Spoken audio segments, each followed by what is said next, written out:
네, 안녕하십니까. 7분 명리학의 영성평론가 부코입니다. 자, 오늘은 경제년 특집으로 해서 경제 전망을 말씀드려보도록 하겠습니다. 자, 우리나라 간목이기 때문에 경금이 오면 어떻게 합니다 그렇습니까? 충이 와서 크나큰 위기가 발생되는 거죠. 자, 신체에서 이 머리가 있지 않습니까? 머리를 친다라는 거죠. 그래서 머리 쪽에 문제가 발생되는 건데, 만약에 경제 또 보면 그 위쪽에서 크나큰 충격파가 온다라는 거죠. 그래서 뭐 내년에 총선도 있겠지만 경제도 굉장히 어려워집니다. 지금 올해 뉴스본 상장사가 이익이 급감을 해가지고 아주 위험한 시그널을 보여주고 수많은 사람들이 위기가 온다고 하는데, 과연 어떻게 위기가 올 것인가? 그럼 과거 IMF처럼 올 것인가? 아니면 다른 모습으로 올까? 이렇게 예측이 되는데, 그 사주 명리를 봤을 때는 경자가 왔을 때는 어떤 식으로 왔냐 설명해 드리도록 하겠습니다. 일단은 나라가 위험이 하고 자영업자도 힘들어지고 기업도 힘들어진다 그러면 정부에서는 어떻게 하겠습니까? 금리를 올려가지고 더 죽게 만들겠습니까? 아니면 금리를 낮춰가지고 살리도록 하겠습니까? 아마도 후자 쪽으로 금리를 더 낮춰가지고 돈을 많이 찍어낸다라고 이렇게 보시면 되겠습니다. 그러면 경자의 물상은 뭐냐면 금생수화입니다.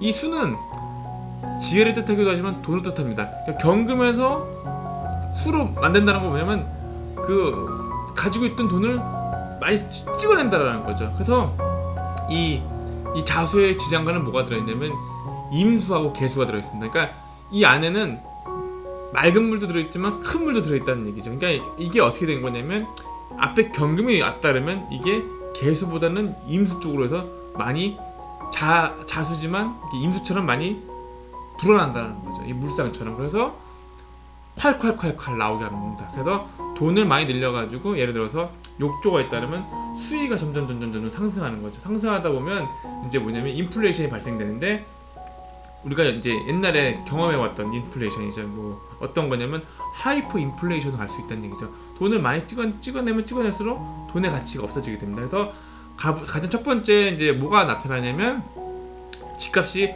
고공행진합니다. 왜냐면 돈의 가치가 없기 때문에 그 실물 자산인 집값이 고공행진으로 올라가게 됩니다. 그래서 뭐 대통령이 집값을 잡겠다 하겠지만, 집값을 잡으려면 어떻게 해야 돼요? 금리를 올리면 되는데 못 올립니다. 못 올리기 때문에 오히려 어떻게 해야 돼요? 금리 더 낮추고 돈 더 찍어내는 상황이 발생되기 때문에 집값은 더 폭등한다고 이렇게 보시면 되겠습니다. 그래서 무슨 얘기냐면 집값이 이제 예를 들어서 절대 안 올랐던 가격이 있는데 여기를 뚫어버리면 어떤 식이 되냐면 한 2배 정도 금방 오릅니다. 2배 정도 올라가죠. 지금 한 44% 올랐다고 하는데 한 100%도 오르고 200%도 오릅니다. 그래서 멈추지 않고 하이퍼 인플레이션이기 때문에 거기서부터 수직 상승해서 오버슈팅 구간으로 접근하게 되는 거죠. 그러니까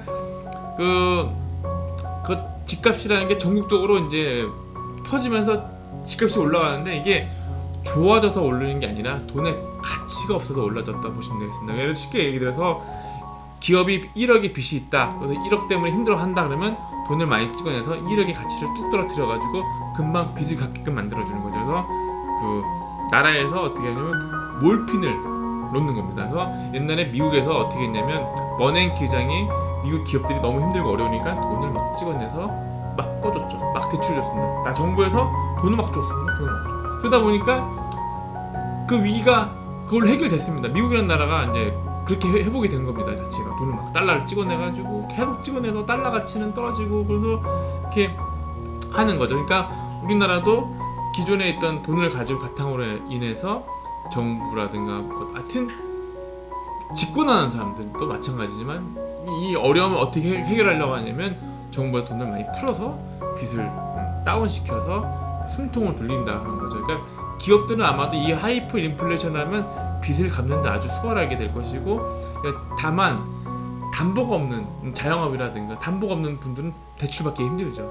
고공문턱입니다. 그래서 항상 고금리에 시달리게 되면서 아마도 정부에서 또 어떻게 될 거냐면 또 서민들 위해서 1%대의 자금을 막 대출해 줄 겁니다. 자체가. 그래서 내년에는 또 아마도 이 금생수로 인해서 돈이 많이 풀려나니까 이런 경제 예측을 정확하시게 한 분들은 어떻게 되냐면 대비를 해가지고 뭐 부산에 집 사러 간다든가 투자침을 잃어서 뭘 사러 간다든가 금을 사러 간다든가 주식을 사러 간다 하면서 실물 자산을 막 사러 가면서 미리 다 발담궈 놨다는 거죠. 주식도 이제 오르기 시작하면 이제 돈의 가치가 없기 때문에 뭐 계속 못 올랐던 포인트가 4,000포인트가 갈 수 있습니다. 4,000포인트도 가면서 이제 계속 그 올라가는 거죠. 근데 바로 이렇게 올라가는 게 아니라 위기가 오면 위기 상황이 발생되면 거기서부터 이제 그 해결하려고 이제 그 돈을 찍어내는 과정이 있다라는 거죠. 그러니까 먼저 위기가 온 다음에 이것을 회복하기 위해서 계속 돈을 찍어내서 시중에 풀어서 유동성을 올려가지고 모든 게 올라가게 될 겁니다. 그래서 여러분들이 뭐 순댓국 먹으러 갔는데 순댓국이 얼마입니까? 2만 원. 치킨이 얼마입니까? 뭐 5만 원 이렇게 돼가지고 배달료는 얼마입니까? 10,000원 뭐 이렇게 돼가지고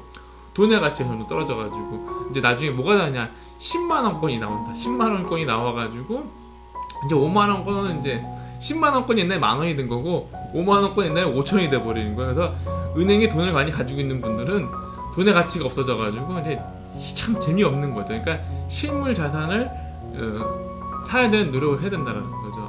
그러면 부동산을 사야 되냐? 뭐 이것도 정답은 아니지만 하여튼 경제는 들어가지고 미리 경제를 예측하신 분들은 이렇게 될 수도 있으니까 이렇게 실물 자산을 사면서 큰 돈을 버린다는 거죠. 그러니까 위기가 오면 항상 기회도 있다는 겁니다. 그래서 그 위기 왔을 때 두려워하는 것보다 거기서 그 기회를 찾아가지고 그를 선점하신 분들은 아주 이제 내년에 아주 큰 돈을 벌게 됩니다. 그래서 새롭게 다른 방식으로 돈을 벌어야 됩니다. 옛날에 기존에 있는 공식이 달라졌다는 거죠. 그러니까 예전에는 공부를 열심히 해서 대학을 나와가지고 그래서 취업을 성공했는데 지금은 저기 보겸 TV도 아시죠? 군산대 나와서 PC방 가서 게임하다 게임 방송했다가 대단한 사람이 되지 않습니까? 이게 세상의 공식이 달라졌다는 거죠. 이렇게 여러분들 경자년 들어서면 뭐가 달라지냐면 판도가 싹 바뀌어진다는 거죠. 공식이 다 깨집니다. 깨져가지고 이제 새롭게 나아가게 되겠습니다. 자, 오늘 여러분들 7분을 소비해 주셔서 정말 감사합니다. 깊은 감사 인사드리면서 들어가도록 하겠습니다. 안녕히 계십시오.